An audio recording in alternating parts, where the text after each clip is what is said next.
Zelda games, Link's Awakening is one of the true bizarro oddities. There is no Hyrule, no Triforce, no Master Sword. In fact, there are no puzzles or dungeons either. At least that's how the game was for me when I was 10. I don't think I even made it past the raccoon part. So for me, the gameplay was mowing grass and hitting goblins in the forest. Revisiting this game 20 years later, I understood why I never beat this game. Because some of this shit does not make sense. There is an owl that tells you what to do. There are owl statues that tell you what to do. There are hint houses spread all over the map. And even with all this stuff telling you how to beat the game, you're probably gonna get stuck somewhere. And that is the downfall of the old school Zelda formula. You have this vast, expansive map to explore, but often only one very specific way to progress the game. Just like Metroid, it is easy to miss one subtle cue and spend 30 minutes wandering in circles, accomplishing nothing.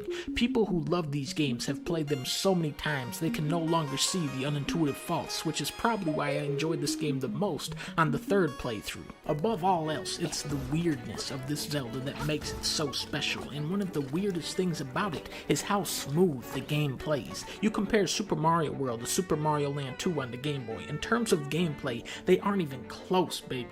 Super Mario World is way more precise and smoother to control, with so many more power-ups and mechanical flourishes. Typically, Super Nintendo games had better graphics and smoother controls than their Game Boy counterparts. However, Link's Awakening plays more like a sequel to A Link to the Past, and that's because it was developed by the same team 2 years later. In Link to the Past, Link is like a fucking pinball. If you get hit, you get bounced. If you hit an enemy, you get bounced. Look at this thing in the middle. Guess what that does? It bounces you. Now combine that with dungeons littered with holes in the ground, spike traps, conveyor belts, and ice-covered floors. Link's Awakening incorporates all of the fun power-ups and twists from the Super Nintendo game into a more polished package, using smart design choices to make Link stronger, more stable, and more agile, all while operating under much heavier hardware constraints. On the Game Boy, this was a technical marvel, but for me, it's the Switch version where it really sings.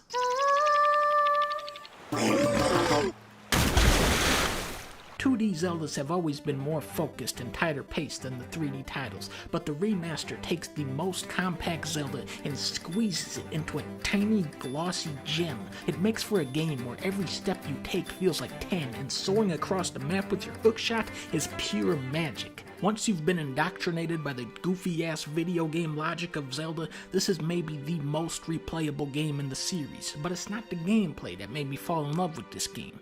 It's the story.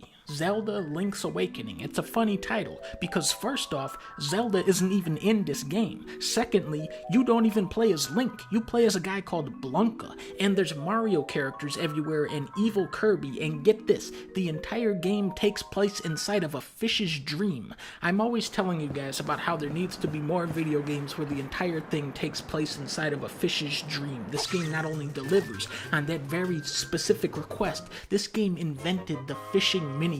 The remastered visuals have this plastic sheen suggestive of a child playing with toys. The houses are full of little details that color in the person living there, and even though this game has a great soundtrack, it is almost never referenced in subsequent games, further reinforcing its uniqueness.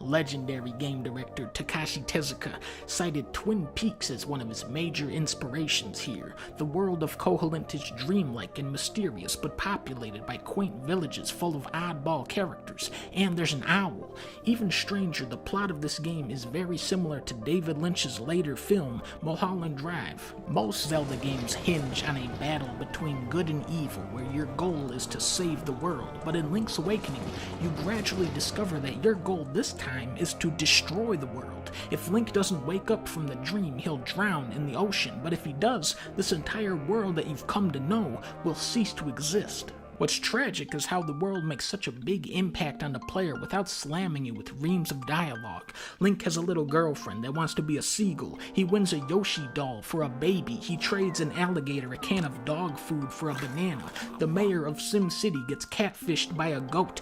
Wart from Super Mario Bros. 2 is holding an underground concert. You crawl into a crypt to resurrect a legendary chicken. Where Twin Peaks was often dark and ominous, Zelda doubles down on jokes and humor, burying its darker elements much deeper beneath the surface. Just like a dream, Link's awakening can be bizarre and illogical.